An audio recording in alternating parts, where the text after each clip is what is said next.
Shed2Ed, episode 31, UFC on ABC4. Little lunch card, big heavyweight main event. Why don't you tell us about it, Steve? What do we got this week to look forward to? We got the next big step for Jailton Almeida, who's made a name for himself up in heavyweight.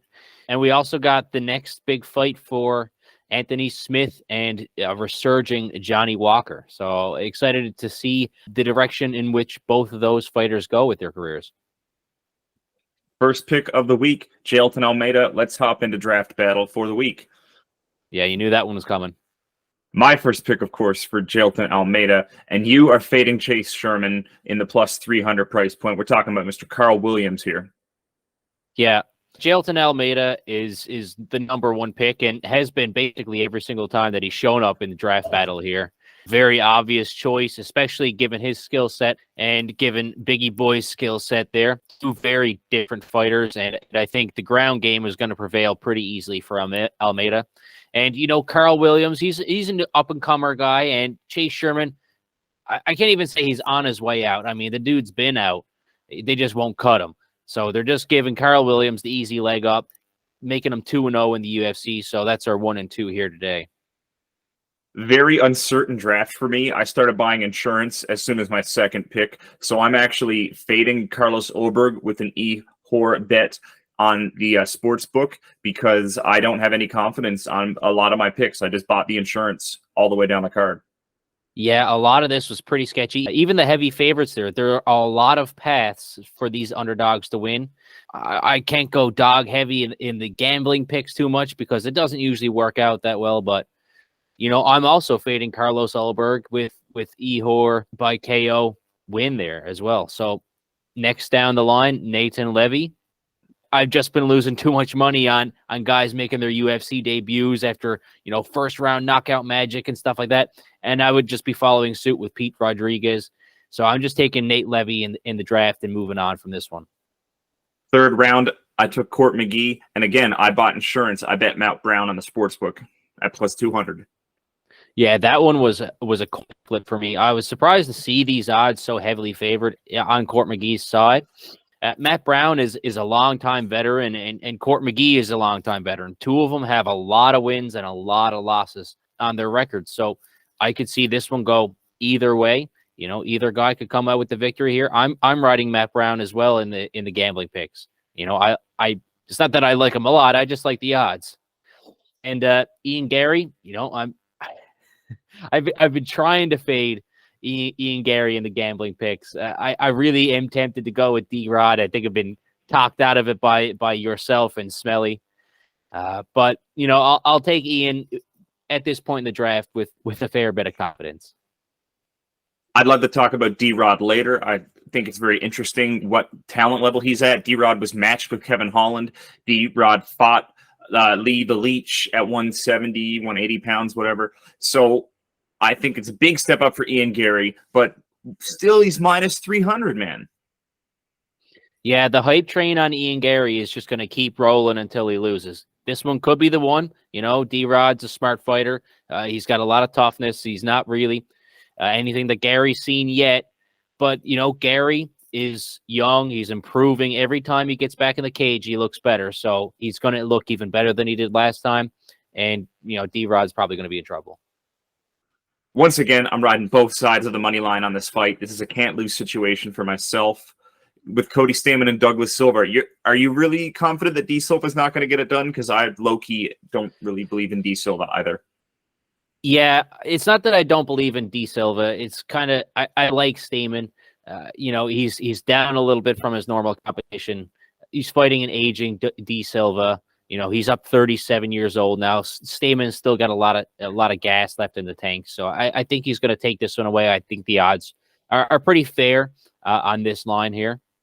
Popping back to Ji Yeon Kim. It's pretty fair to ride both sides of this money line. Mandy Baum has not looked very impressive, in my opinion, coming off 2-loss streak. But, you know, Ji Yeon Kim, 4 in a row, I think, in losses. So how can you have any confidence in betting on a fighter with four losses in a row? I know Kevin Gastelum came back and won a couple of weeks ago after dropping his last 5 of 6 or something like that. But every fight is different, and I think Ji Yeon Kim is going to take this one. Tim Means, Alex Morono. Alex Morono, I have some confidence in Alex Morono. He looks really tough in the cage. I think he can make the magic happen. He can hit the guy and not get hit. Yeah, he's a class late round pick here right now. A guy like Tim Means is kind of always a live dog. You know, you don't know when he's really going to show up and pull out a big upset because he's kind of like a perennial dog here, really. You know, but I just can't count him out. I wouldn't really take Alex with any confidence. Great candidate for riding both sides of the line there as well. So if that's your strategy, you know, dive all in and take it. Jess Rose Clark, there's no way that I'm going to lay actual money down on that fight. She lost her last two by round one arm bars, facing a fighter making their UFC debut. I can't bet on either of these. I'm just going to take Jess Rose Clark on that, on the veteran experience, you know, even though she's not even getting that much cage time with her round one losses. So it's mostly a mess, but I wasn't sure what I was going to do with the other last fights yet. Final picks. We both like Anthony Smith and we both like Brian Battle, but we're both grabbing the opposite sides here. This seems like the ultimate. This is just hedge to hedge right now. This is just what we do in the last rounds, man. Pretty much. I was really considering double riding on Anthony Smith because, you know, he is good. He's fought a lot of good competition. You know, his losses are against, you know, real tough competition. His last one against Magomed Ankalaev, you know, you can chalk that one up to a broken ankle or whatever it actually happened to Anthony Smith in the cage there. But, you know, he looked pretty decent in his first round or so until he started pulling guard, and he's got some really good wins. And Johnny Walker, I've seen him not be great. I've seen him not on his A game, but he looked good his last couple of fights. But Anthony Smith, he's going to have to work a lot harder to knock out Anthony Smith. So, you know, I'm kind of thinking Anthony by decision. Is it going to go 3 rounds? So, yeah, I could very well see it go 3 rounds. You know, I play Anthony Smith by decision. So I can see this one going, you know, over 1.5 rounds is what it's set at right now. But I can also see, you know, Anthony Smith by decision. I took Smith Walker to go over 1.5 rounds. I'm really hoping both guys are going to be patient this time and try to win some rounds in this fight and not just get crazy. I'm tired of expecting it to get wild, so I'm trying to just pray for some overaction this time. Speaking of Brian Battle and Gabe Green, they're one of the first fights on the card. Not really excited for either of these ladies' fights. We've had pretty bad luck betting on the ladies' fights in recent weeks, so we're just going to choose to ignore these ones kind of going forward there. I am kind of rooting for Jessie Jess to get out of the slump and, you know, make it past at least the first round or so. It would be nice to see her win, especially for the draft, but I'm looking forward to that Gabe Green Brian fight. Smelly dog of the week is leaning on Brian Battle, so let's go. I can definitely get behind Pooh Bear Battle as well. He's had some beautiful performances in the plus money slot, so it's easy to get behind him. I will say this: I've been sleeping on the Pete Rodriguez Nat Levy fight, so I'm looking forward to seeing what that one's all about. And Stamen D Silva, I like watching D Silva. Not really sure about this fight though. I think Stamen's going to pull it off. Yeah, it's going to be tough competition for D Silva at this stage in his career. Yeah, up next we got Carl Williams and Chase Sherman, and we got Matt Brown versus Court McGee. So we got, you know, a pick 'em in my mind with the Matt Brown Court McGee fight. That one in our featured prelim slot should be pretty good. You know, the over under set pretty heavily over 2.5 there, so you probably won't see a knockout in this fight. In the Matt Brown fight, but fingers crossed he gets the KO there. Something happens in that one. And Carl Williams and Chase Sherman, I'm expecting this one to be, you know, under 1.5 rounds. Carl Williams with the KOW. Chase Sherman on his way, goes to 4-11 in the UFC. He's had his time there. Next man up, Carl Williams. I took Chase Sherman and Carl Williams about to go over 1.5 just because, man. I did it. Let's see what happens. Yeah, I can kind of picture Carl Williams picking a shot, but once he finds that opening, he's gonna leap on it. He's not gonna let it go. He's gonna be relentless. He's gonna come in with a flurry. You know, if Chase can counter punch, then that's kind of his only hope. Yeah, kicking off the main card. We got a couple of decent fights here going on. Tim Means, always a good fighter. Alex Morono, two veterans of the sport here now going head to head. See whose career is going to be dwindling, see who's going to be back up. We got a couple of up-and-comers here with Carlos Ulberg and Ihor Potieria. I really like Ihor. I really like him as a fighter. He's got a lot of power. He's got big length. He's got a good clinch game. I find he can go up against the cage and he can kind of dirty box a little bit. But Carlos is so mobile. He's so quick. He's so crisp. It's not really that much of a surprise to see him heavily favored in the odds here. But, you know, a couple of shots, a big combo or flurry from Ihor, and it could be all over. But Carlos is just so hard to hit. Gary, it looks like they're kind of feeding him into the rankings here, maybe. D-Rod putting up his ranking up against Ian Machado. So we're going to see if Ian really is the future, see if he can really crack the rankings, or see if he's going to kind of middle around, you know, the mid-20s a little bit. So I think Rodriguez can get it done. I feel like we saw Gary get hurt in a few moments in a few fights now. So D-Rod could definitely stop the hype train.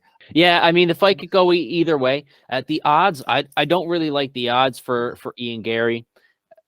You know, I'm kind of fading myself, thinking that D-Rod is going to win this one. Kind of fading myself, thinking that D-Rod is going to win this one. Kind of doubling down on Ian Gary because everybody thinks that Ian Gary is going to win. So I'm just going to hop on the hype train for this one fight and see how it goes. We got Anthony Smith and Johnny Walker up next as the co-main. Johnny Walker, really impressive performances in his last couple, ever since he kind of had that boring 5-round fight against Thiago Santos. It's kind of seems like he's woken up a little bit. But Anthony Smith is one tough customer. So like he's only got losses to the top talent. So Ankalaev last, you know, Rakic right before that was a really strong up-and-comer there for a little bit before his freak injury. Glover Teixeira he's lost to. John Jones back in the day, but he's been beating up everybody else. Everybody who's not serious. He's basically, you know, a good top 5 gatekeeper at this point. And does Johnny Walker deserve to be in the top 5? I'm not sure. You know, if there's ever a time for him to show up, it'll be now. So he can put himself into serious conversations, because that division is wide open at this point in time. Prohashka dealing with an injury. Ankalaev really upset with the UFC over the draw against Jan Blachowicz in his last fight. You got Jamahal Hill. A lot of people think that he's not, you know, a strong champion at the weight class here. So the whole division is wide open. A couple of fights in either of these fighters' favor, and he could be champion. I really like the rankings matchup with this Rosenstrike Almeida fight. It's really fun to see Almeida just barreling in minus 500. Like he's coming for that man's number 9 ranking. He's coming for that top 10 in the rankings. I look at Rosenstrike. He's got some solid losses. Cyril Gane, he's got a full 5 rounds. And I think Almeida is just going to push him into that 10 to 15 territory now. We saw Curtis Blades out-wrestle Rosenstrike. Almeida is a wrestler, so we've seen him lose to the stylistic nightmare in Jailton Almeida before. Yeah, they're fighting Jair to the wolves, basically, in this one. If he had any chance of keeping his rankings, of winning his next fight, they'd have to match him up stylistically. Almeida's an absolute nightmare for him there. And to be honest, I was surprised that Almeida's at minus 500. It seems like one of those fights that I would expect to see at minus 800, minus 900, minus 1,000, something like that, that we've seen Almeida in that spot. And it's not that Rosenstrike is not a good fighter. You know, he's got all the power in the world, but he's just not going to be on his feet for basically the entirety of this fight. I don't see a path to victory. In the fight with Cyril Gane, we saw Cyril Gane, who is no wrestler. We saw how he was thoroughly dismantled by John Jones. We saw he was out-wrestled by, of course, again, Mr. Francis Ngannou. He was getting out-wrestled by Cyril Gane. So, like, Rosenstrike's wrestling, I would say, like, is a 0 to this guy's 100. It's basically non-existent. You know, I kind of feel bad for the matchup. I like Rosenstrike, but he's another kind of like Derek Lewis without any ground game to me. This week, we both like Brian Battle. Smelly likes Brian Battle. Everybody all aboard the Brian Battle train. Choo-choo. You saw Almeida by sub. I was surprised it was such good value at like minus 115. course, Matt Brown, juicy at plus 185. That's really high for a Matt Brown money line. Smith by decision, I was very surprised to hear that at plus 580. A lot of like really sprinkly little bit touch of value. You're just bringing everything down sub 1 unit for all these picks rather than having to lay 1 unit or a little bit more than 1 unit. Yeah, it's a strategy that I'm not really sure has been working very good for me, because I take everything on the plus money. Basically just means that it has less than a 50% chance of hitting. You look at the total units wagered, less than 5 units on the entire night, could win up to 12 units. Let's see what I actually pull off. I like a lot of these value plays. Matt Brown, I seen him at around 265, found him on a book 285. Smith by decision, I wasn't really sure at first, and then I kind of realized the co-main wasn't 5 rounds, it was 3 rounds. This one could really go decision, and Smith could control it. He's got good wrestling, he's got great patience, so I can really see Smith point fighting and taking it to decision, neutralizing Johnny Walker's explosiveness that he would use to get a KO there. Potiera by KO at 7.5. I'm going to take that one because he could end it with 1 punch, 1 combo there. I really like Carlos Ulberg, but man, I was not taking those odds like 1.25 or lower. Back up to the top there. Almeida by sub. Almeida's going to win this fight. There's no doubt about it. He was around 2.8, 2.5 or so on Almeida by KO. I really don't think that it's going to be a ground and pound kind of fight. I think Almeida's going to work his way to the back and finish him off that way. Brian Battle, we're on the consensus Brian Battle pick, so let's go there. Smith Walker over 1.5, really doubling down on Smith by decision there. And Stamen and Gary, that one I'm not actually that comfortable with, but knowing me, that's the one that would actually hit. So we got the Ian Gary hype train that we're riding there, and Stamen on his way up, and D Silva on his way down. So we're going to ride that one. Found decent value at 214 on the parlay, so I'm going to take that one on the pro line as well. Pretty excited to watch these fights on ABC. Actually seems like a good card that they have going on. The main card is actually pretty good. Main card and feature prelim actually is going to see some good quality action and see some movement around the rankings. So it should be a good time. It's fun to get the early time slot as well. Shake things up a bit. Yeah, absolutely. We're not staying up till 2 a.m. trying to watch the pay-per-view. We got the fights on ABC nice and early so they can finish up right before the hockey games get started. We got ourselves some title fights. Women's 135-pound and men's 145-pound, both coming up in June and July, respectively. Yeah, pretty excited for that UFC 289 in Canada. I heard you got some big tickets for that one, so we'll see how that one shakes out for you. I'm pretty excited that Oliveira and Dariush got delayed to UFC 289 just for you, my friend. I'm a lot more excited for that fight than I am about Nunez Aldana. Benny Dariush, very humble, very skilled. Oliveira, great sport. This one's going to be fun for all parties. Even if one of them gets knocked out, they're going to get up and start hugging each other. It's going to be a good time. It's going to be a feel-good matchup for me, for you, for everybody involved. And Volkanovski, I love a Volkanovski fight. I love that he takes it 25 minutes. I love that he just pours his heart into it. I love it. A big Volkanovski fan there. Take that belt away from Rodriguez. He doesn't deserve it. Nobody else deserves it at 145 except for my man Volk. Look forward to some UFC 289 content from yours truly, not me. Dev, my man, going to be out on site shooting on location. Shed2Ed will be on location for UFC 289. Let's go, baby. Shed's going to be busy, but Ed's got you covered that night. Yeah, man. Let's go, baby. Let's go.